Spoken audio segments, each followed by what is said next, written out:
Bom, pessoal, então vamos dar prosseguimento, tá? O conteúdo de integral, a gente vai ver agora integral de rima, tá? A gente vai dar uma pausa lá no estudo de técnicas de integração, né? E vamos falar agora da integral de rima, tá? Então, a integral de rima, ela surge como uma parte teórica do cálculo que é muito importante, tá?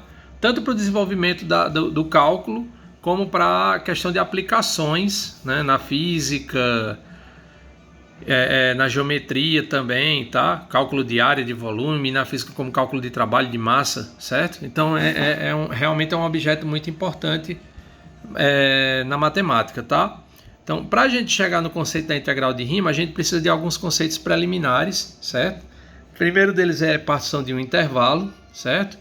O que vem a ser partição de um intervalo? Bom, uma partição P de um intervalo AB vai ser dado por um conjunto finito de pontos, certo? x0, x1, x2 até xn, onde a gente vai nomear o A como sendo esse x0, né? O A o extremo esquerdo do nosso intervalo, fechado.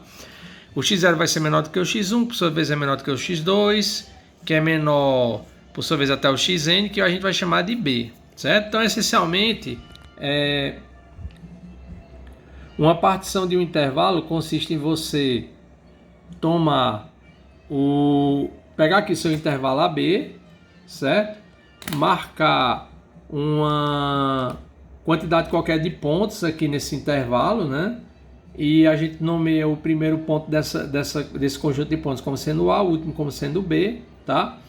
E aí a gente tem o que a gente chama de partição. A gente está particionando. Você está pegando um intervalo, quando você faz isso, você pega o intervalo que você tinha inicialmente e você divide ele em intervalos, em uma quantidade de intervalos, né, que variam de acordo com essa quantidade de pontos que você escolhe para marcar no intervalo, tá? Então, esse comprimentozinho aqui, que a gente vê no desenho aqui, nesse desenho arbitrário, que ele vai variando, né? Ó, dependendo, a gente olha de um intervalo desse aqui a partir do A para o x0, x1, né? Que seria o AX1, o x1, x2, aí daqui para cá já tem um outro comprimento. Então, esses comprimentos dos intervalos, né? De cada intervalo da partição x, i menos 1, xi, a gente vai indicar por ΔXi, né? E ele vai ser justamente, o comprimento do intervalo é justamente a diferença, né? Do extremo maior menos o extremo menor, tá? Então a gente tem que ΔX1 vai ser x1 menos x0, ΔX2 vai ser x2 menos x1 e etc, tá? Os números ΔX1, ΔX2 e ΔXn não são necessariamente iguais, como eu acabei de comentar. O maior deles, né, o maior desses números, desses comprimentos, a gente vai chamar de amplitude da partição ou norma da partição, tá? E aí a gente vai indicar por esse máximo MAX, né, de ΔXi, ok? E nós vamos, sempre que a gente mencionar uma partição, a gente vai escrever uma partição P, formada pelos pontos x0, x1 até xn, de AB, a gente vai indicar simplesmente dessa forma, tá? P, dois pontos, aí a gente vai colocar A, que é o primeiro ponto, menor do que todos os outros que compõem a partição, o último deles a gente vai chamar de B. Então essa vai ser a maneira mais sintética de resumir que a gente está falando de uma partição, tá bom? Bom, aí uma vez que a gente definiu partição de um intervalo, a gente vai falar agora de uma outra coisa chamada soma de rima. O que é a soma de rima? A soma de rima, pessoal, é o seguinte: você vai considerar agora uma função, você vai tomar esse intervalo AB, como a gente tinha lá agora há pouco, fechado, mas você vai considerar uma função f que é definida nesse intervalo e uma partição P, como a gente mencionou acima, né? Denotada dessa forma aqui, tá? De AB. E aí para cada índice i, a gente vai considerar um número ci, né? No intervalo x menos 1, xi, certo? Escolhido arbitrariamente. Então, a gente vai olhar aqui o primeiro intervalo, x0, x1, tá? O i varia de 1 até n, né? Então o primeiro intervalo vai ser x0, x1, que é esse aqui. Aí você escolhe o seu C1 aqui dentro. É arbitrário, certo? A gente pode inclusive escolher esse camarada para ser um dos extremos, pode ser o ponto médio, qualquer valor dentro do intervalo. x1, x2 escolhemos um outro ponto e assim fazemos em cada um dos subintervalos da partição, tá? Depois disso, a gente vai formar justamente uma soma. De que maneira? a gente vai considerar essa soma, vai ser o somatório com o i variando de 1 até n, de f calculado em cada ponto CI desse, em cada um dos subintervalos, né? Vezes o comprimento correspondente do subintervalo, do iésimo subintervalo, o ΔXi, certo? Ou seja, essa soma, né? Isso aqui é a forma resumida de escrever essa soma, é o somatório, né? Essa, na verdade, é uma forma resumida de escrever essa soma, f de C1 ΔX1 mais f de C2 ΔX2 mais f de Cn ΔXn, certo? Essa soma, que obviamente vai dar um número, né? Porque isso é uma coisa finita, ó, a gente vai somar n parcelas em que cada um desses camaradas existem, porque a função f está definida em AB, e esses camaradas aqui são números, que são os comprimentos dos subintervalos da partição. A gente vai denominar essa soma de Riemann de f relativa à partição P e aos números CI, tá? Porque essa soma de Riemann, ela vai, obviamente, mudar de acordo com as escolhas que nós fazemos dos pontos que estão dividindo o intervalo, dos pontos da nossa partição, bem como os pontos CI que a gente vai escolher em cada intervalo, porque dependendo do valor CI mudar em um dado intervalo, o valor da função nesse ponto possivelmente irá mudar, tá? Então por isso que a gente faz a menção, que é para ficar bem claro, né, que a gente está considerando uma certa partição e determinados números CI em cada um desses intervalos, ok? Aí a gente observa que se o f de CI for positivo, né, então esse número aqui, ó, ele tem um significado geométrico, tá? Ele vai ser a área do retângulo RI, que é determinado pelas retas x igual a x menos 1, x igual a xi, y igual a 0 e y igual a f de CI. Se a função, o valor de f de CI for menor do que 0, ele vai ser a área de tal retângulo, né, desse mesmo retângulo, mas vai ser o quê? Menos f de CI ΔXi, porque não existe área negativa, né? Então, para ter esse mesmo significado, a gente tem que pegar o valor de f de CI com o sinal contrário, com o sinal trocado, né? O sinal para ficar positivo, menos ele. Então tá aqui a ilustração, ó. A gente tem o valor aqui da função, no caso, positivo, f de CI positivo, né? Aí a gente está tomando aqui, ó. Ele está considerando só um subintervalo da partição. Vai acontecer isso em todos os outros. Ou essa situação, ou essa daqui, tá? Conforme a função ao longo do intervalo AB assuma valores positivos e negativos, por exemplo, tá? Mas no caso do valor f de CI ser positivo, a gente pegou aqui um C no intervalo x menos 1 xi. Quando a gente calcula esse valor, a gente traça essa reta aqui, ó, que, né, é até a forma como a gente faz para encontrar o ponto, o f de CI, tá? Mas aí observe, eu tenho então, realmente, se eu considerar essa reta aqui, ó, xi menos 1, essa reta aqui, né, que a gente encontra, pela qual a gente encontra f de CI, na altura f de CI, tá? A reta f de CI, melhor dizendo, porque nessa reta aqui todos os valores de y são iguais a f de CI. Então a gente tem um retângulo, cuja base é justamente esse comprimento, que é o comprimento justamente do intervalo, né? E a altura é quem? A altura é o valor de f de CI. Então a área desse camarada, né, do retângulo RI é justamente quem? A altura, a base, que é ΔXi, vezes a altura. No caso da função ser negativa, o que vai acontecer é que em vez do valor f de CI estar desse lado do eixo y, acima do eixo x, vai estar abaixo. Mas observe que a gente obtém um retângulo do mesmo jeito, né?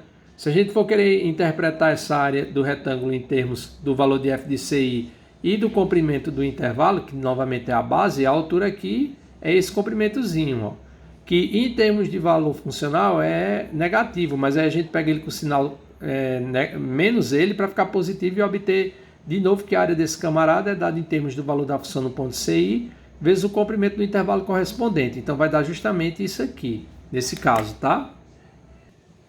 Bom, então geometricamente a gente já pode dar uma interpretação dessa soma de Riemann. Essa soma de Riemann que a gente definiu há pouco, que é essa daqui, ela pode ser interpretada como a diferença entre a soma das áreas dos retângulos RI que estão acima do eixo X e a soma das áreas dos retângulos que estão abaixo do eixo X, né? Porque cada pedacinho desse aqui que aparece, cada termo desse que aparece na soma, ele representa a área de um retângulo. Então, por exemplo, se uma quantidade desses números for positivo, né? Porque isso aqui é sempre positivo. Para cada termo de ser positivo vai depender do valor de f de ci. Então, a quantidade de termos dessa soma que esses valores dão positivos já são as áreas, né, de retângulos que estão nessa situação, com o valor da função positivo, tá? E no caso de aparecerem termos nessa soma com valor negativo, é porque o valor de f em ci é negativo. Então, nesse caso, a gente considera, para ter isso aqui representar, cada número desse representar uma área, a gente considera menos esse valor para ter um valor de área, né? Então aí a gente pode interpretar essa soma de rima dessa maneira. É a diferença entre a soma das áreas dos retângulos que estão acima do eixo x e a soma das áreas dos retângulos que estão abaixo. No caso ele diz que é a diferença, porque os termos que representam as áreas que estão acima, você vai ter valores positivos, né? E os termos que representam as áreas dos retângulos que estão com a altura abaixo do eixo x, né, valor de f de ci negativo, você vai somar esses valores, né? Só que vão ficar todos negativos, então você vai ter dois números aí no final, quando você agrupar. Vai ter um positivo, que é a soma das áreas dos retângulos que estão acima do eixo x, e menos a soma das áreas dos retângulos que estão abaixo, tá? Então a gente já pode dar essa interpretação, certo? Bom, agora a gente vai falar de mais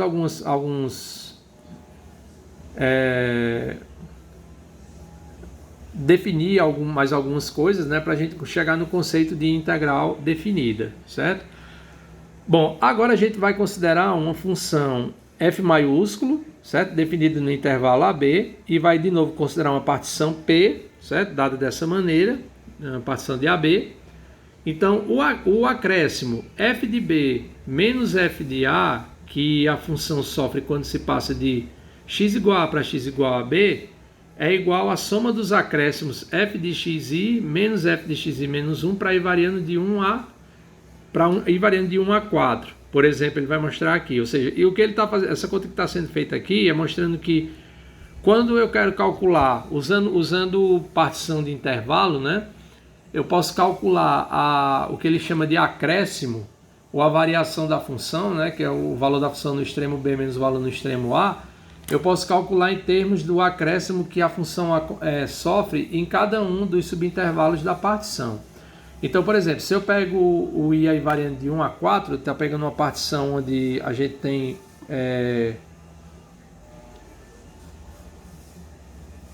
4 pontos, tá? 5 pontos, melhor dizendo, porque começa do x0, né? O n ele varia de... Você pega i variando de 1 até n, mas começa do x0, tá? Então, f de b menos f de a, conforme a gente viu acima, f de b menos f de a vai ser igual a f de x4, que vai ser o último ponto da partição, né? Que é o xn. O n aqui nosso é 4, né? Que é o valor do b, é o xn, é igual ao xn, que é x4, e o x0 que é o a. Então vai ficar isso menos isso. Que aí a gente pode escrever dessa maneira, f de x4 menos f de x3, seria o acréscimo aqui que a função sofre no último intervalo da partição, mais f de x3, aí eu vou somar aqui o f de x3, porque ele não aparecia aqui, né? Mas eu posso, fazendo essa expressão, aparecer o f de x3 sem modificar o que eu tinha inicialmente, eu coloco menos ele mais ele. A mesma coisa para o f de x2 e para o f de x1. Então eu consigo reescrever esse acréscimo dessa maneira. Ó. Aqui é o acréscimo que a função sofre no intervalo, no último subintervalo da partição, né? no penúltimo, no antepenúltimo e no primeiro. Tá? Então, f de b, ou seja, o acréscimo f de b menos f de a, eu posso calcular em termos dessa soma de rima da nossa função f grande. Porque isso aqui é uma soma Aliás, desculpa, não é uma soma de rima, é uma soma, né? Porque para ser uma soma de rima, tem que ter o valor da função calculado num ponto e tem que aparecer lá o ΔXi, tá? Sempre que falar de soma de rima, pessoal, é uma soma nesse sentido que a gente definiu aqui. Você tem que pegar uma partição do intervalo, tomar um ponto em cada partição, calcula o valor de f nesse ponto, considera os valores f de ci e ΔXi em cada intervalo, né? E aí essa soma desses camaradas é que dá a soma de rima da função referente àquela partição P, né, da função definida no intervalo AB referente à partição P, naqueles pontos CI. Tá? Então, de modo geral, se a gente tem essa partição dada aí de x0 até xn do intervalo AB, então a gente vai ter que o acréscimo, né, da função, quando eu passo do A para o B, ou seja, f de B menos f de A, é essa soma, é o somatório do i variando de 1 até n, f de xi menos f de xi menos 1, porque é só a gente fazer aquele mesmo processo que a gente fez lá no caso quando o i era 4, i até 4, tá? Mesma coisa. Bom, esse exemplo, aí sim, esse exemplo, ele vai mostrar que existe uma relação entre isso aqui que nós acabamos de fazer com soma de rima, tá? Aí sim é que entra a relação do acréscimo de uma função no intervalo AB com soma de rima. Como? A gente vai pegar duas funções, f grande e f pequena, definidas em AB, tá? Tal que a f grande ela tem derivada e a derivada dela é igual a f pequena em AB, ou seja, essa f grande ela é uma integral, uma derivada, uma primitiva da f em AB, certo? Como ele fala aí em seguida, assim f é uma primitiva de f em AB, que eu esqueci de dizer no início, esse livro que eu estou usando para essa parte é o do Guidorizi, tá? Então no Guidorizi ele chama que o leitor chama de antiderivada, ele chama de primitiva.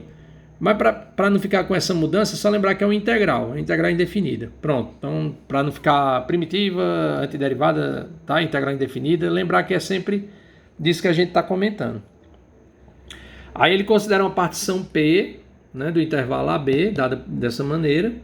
Aí ele pede para a gente provar que escolhendo convenientemente um certo CI barra em cada subintervalo da partição, a gente tem que o acréscimo da nossa função f grande, quando eu passo do A para o B, que é essa diferença, é justamente essa soma aqui. É a soma, o i variando de 1 até n, de f calculado, f pequeno, né? Olha que aqui aparece a f pequeno, calculado em CI barra delta xi. Aqui, ó, a gente vê que isso aqui, pessoal, é uma soma de rima para a função f pequeno, né? A função f pequeno está definida em AB também, cada carinha desse aqui a gente vai mostrar que existe nesse intervalo, então a f pequeno está definida.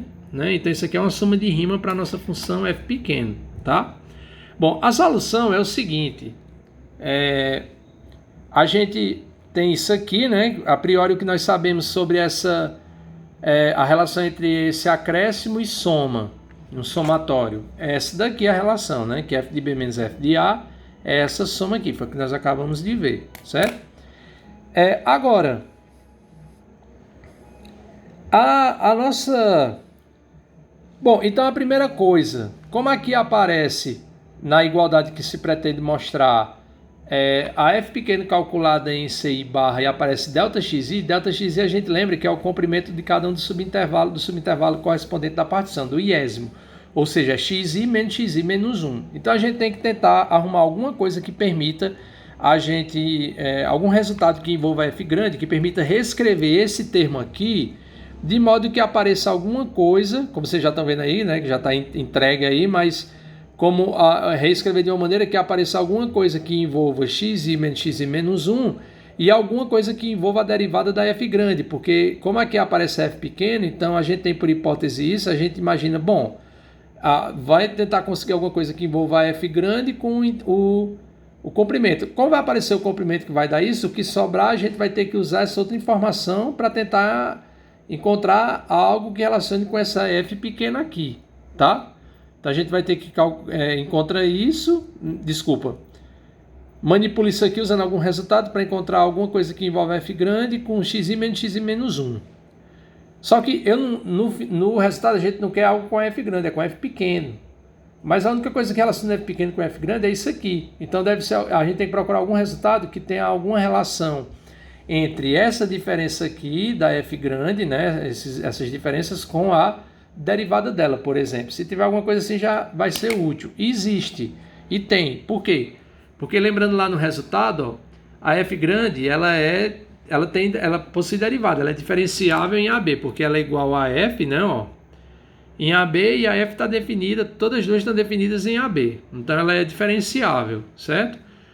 Aí existe um resultado que diz alguma coisa sobre a derivada de uma função no intervalo, em termos da diferença dos valores dessa função nos extremos do intervalo com os extremos do intervalo. É o teorema do valor médio, tá? O teorema do valor médio ele diz justamente que quando você tem uma função que é diferenciável no intervalo AB, tá? É contínua no intervalo AB fechado, é diferenciável no intervalo AB aberto. Aí ele diz que vai existir nessas condições um número C, aqui é C, não é CI não, é C, tá? Pertencente ao intervalo AB aberto, tal que f', a derivada de f nesse C é justamente o valor de f calculado em B menos o valor de f calculado em A sobre B menos A. Então é esse resultado aqui que a gente vai aplicar no nosso f grande, porque justamente lá aparece uma diferença, né, do valor da função nos extremos de cada um dos subintervalos, e aqui obviamente a gente vai colocar essa diferença que é o comprimento do intervalo que a gente já quer que apareça também. E aparece a derivada dela, de modo que a gente vai conseguir escrever a diferença que a gente tem em cada parcela lá da soma, como sendo a derivada da função f grande num certo ponto, vezes o comprimento do intervalo correspondente, tá? Bom, então, retornando lá para o que a gente estava fazendo, pessoal, a gente vai aplicar o teorema do valor médio. Como a função f grande ela é diferenciável em AB, em particular ela é diferenciável em qualquer um dos subintervalos da partição. Qualquer um dos subintervalos lá da partição, xi menos 1, xi, ela vai ser diferenciável também. Então, pelo teorema, vai existir em cada intervalo desse um número ci barra, né? O ci é para fazer alusão ao intervalo correspondente, tal que f' calculado em ci barra é a diferença da função f nos extremos do intervalo sobre o comprimento do intervalo. Só que como a gente tem lá na soma essas parcelas aqui, a gente vai em cada parcela dessa, para cada i a gente substitui por isso aqui, ó, tá? Então a gente lá naquela soma, em cada parcela dessa, na verdade a gente vai substituir isso aqui, né, por essa expressão, tá? E aí a gente observa que fica quase o que a gente quer, só que lá não é a f' grande que aparece, mas sim a f pequena. Só que aí a gente lembra que em AB, f' grande é igual a f pequeno. E x menos 1 é delta xi. Então é só a gente substituir nessa expressão aqui, leva isso para cá, substituir f' de ci barra por, como f' é igual a f, vai ficar f de ci barra, e x menos x menos 1 é delta xi, certo? Então aí a gente conseguiu associar nessas condições, né, onde quando a f grande é uma integral indefinida da f pequena, a gente conseguiu associar o acréscimo que essa função f grande sofre quando eu passo de A para B com uma soma de rima relativa à função f pequeno, certo? Mas para a mesma partição e os mesmos valores CI que a gente tomou no intervalo. Agora vamos supor, nesse exemplo que a gente acabou de trabalhar com ele, que a f pequena ela seja contínua em AB, tá? Porque lá não fala nada da continuidade, só fala da questão da diferenciabilidade, né? Apesar que se a função é diferenciável no intervalo, ela é contínua, né? Diferenciável no número, ela é contínua, tá? Mas vamos supor isso, e que os ΔXi eles sejam suficientemente pequenos, ou seja, a quantidade de pontos que a gente está tomando para dividir o intervalo é uma quantidade relativamente grande, porque aí cada subintervalozinho obtido vai ter um comprimento pequeno, certo? Então, dessa maneira, qualquer que seja a escolha de CI que a gente faça nesse intervalo aqui, correspondente, o valor de f de CI vai diferir muito pouco do valor desse f de CI barra, certo? Porque esse CI barra, pessoal, ele é dito pelo teorema do valor médio que existe, mas a gente não sabe quem é, a gente teria que ir atrás de procurar, né? Então, o que aqui a gente está fazendo é criando uma situação que permita a gente escolher um outro valor, que não seja esse CI barra, mas que mesmo assim ele seja útil nesse resultado que a gente acabou de obter, tá? Então, o que a ilustração fala é esse exemplo, esse desenho, tá, que eu fiz. Você pega aqui o intervalo AB, aí particiona com a quantidade cada vez maior de pontos. Então, por exemplo, nesse caso aqui, desse exemplo que eu construí, você tem que cada intervalozinho desse aqui, ó, tem um comprimento pequeno, né? E claro que à medida que eu aumento a quantidade de pontos aqui, se eu colocar mais pontos dividindo o intervalo, esses novos intervalos começam a ter comprimento menor ainda. Mas nesse exemplo já dá para a gente vislumbrar o que está sendo dito ali, ó, porque aqui nesse intervalo x menos 1 xi. Aí, lá pelo exemplo que a gente resolveu, existe o CI barra, né? Tal que aquele acréscimo lá, f de b menos f de a, é aquela soma de rima. Então, quando eu pego, digamos que esse é o nosso CI barra. Então, ó, o valor da função nesse CI barra está bem aqui, ó. Certo? Se eu escolher qualquer outro ponto dentro do intervalo CI, que eu tenha controle, porque esse CI barra eu sei que existe, eu estou só arbitrando que é isso. Mas se eu escolher qualquer outro valor, quando a gente calcular o valor da função nesse ponto, ó, a gente vê que difere muito pouco do valor do f de CI barra. Então, nesse caso, se a gente considerar em cada subintervalo desse um valor de CI que a gente escolha, em vez do CI barra que a gente teria que lançar mão de alguma coisa para descobrir quem é, a gente vê que, de qualquer forma, os valores funcionais são bem próximos desse valor, de modo que quando a gente calcular a soma que foi dada no exemplo anterior, tomando em cada subintervalo o CI, mas não o CI no lugar do CI barra, vai dar uma soma, um valor aproximado para a soma que a gente deveria realmente ter se pegasse esses valores aqui, tá? Então a gente vai ter isso, certo? Se a gente considerar essa soma aqui, ó, tomando no lugar do CI barra CI em cada intervalo, a gente vai ter que essa soma aqui, ó, ao invés dessa que é a que a gente encontrou lá no resultado do exemplo anterior, ela vai ser uma soma que vai aproximar, vai dar uma boa aproximação desse acréscimo aqui. Essa soma, a gente fazendo isso, a gente tem mais condições de calcular essa soma, porque a gente não fica preso a ter que descobrir quem são esses camaradas. A gente arbitra valores em cada subintervalo e nessas condições que foram dadas aqui, essa soma ela tem um valor bem próximo disso aqui, né, que é o que a gente gostaria de encontrar, tá? Porque observem que é interessante, porque a gente conseguiu um resultado, como eu falei, em que a gente consegue calcular o acréscimo dessa função no intervalo AB, né, quando eu passo de A para B, por uma soma de rima, mas em relação a essa f pequena, onde essa f pequena, onde a f grande, desculpa, é uma integral indefinida da f pequena, tá? Então, nesse caso também é razoável ainda que a gente espere que essa aproximação aqui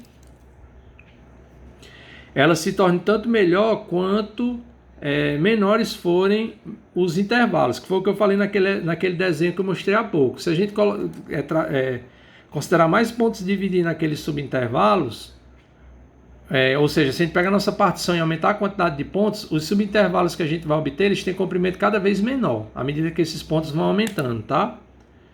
E então, é razoável a gente esperar isso, né? Que quanto mais os intervalos diminuam, melhor seja essa aproximação aqui, né? E aí a gente tem como calcular sempre essa soma, porque aqui a gente está escolhendo esses camaradas no intervalo xi menos 1 xi. E aí mais adiante a gente vai ver que no caso da função fc contínua nesse intervalo AB, esse acréscimo ele vai ser justamente o limite dessa soma quando a gente faz o maior dos comprimentos dos subintervalos ir para zero, tá? Ou equivalentemente quando a gente faz a quantidade de pontos da partição crescer indefinidamente, tá?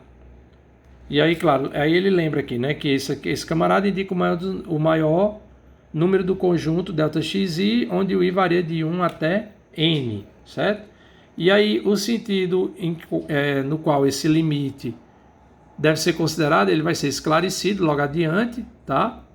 E aí, claro, a gente observa que se o máximo de ΔXi vai para zero, isso implica que todos os ΔXi também vão para zero, porque o máximo de ΔXi é o maior dos comprimentos dos subintervalos. Se o maior dele está indo para zero, todos os outros também, que são menores do que ele, vão para zero, tá?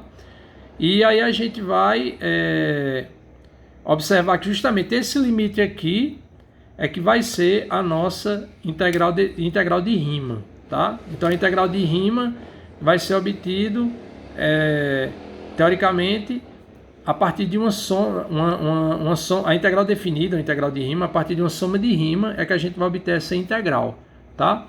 Então, eu vou parar por aqui, certo? Aí, quando for na próxima aula, a gente continua com o estudo dessa questão aqui, certo? Que agora a gente depois vai passar justamente para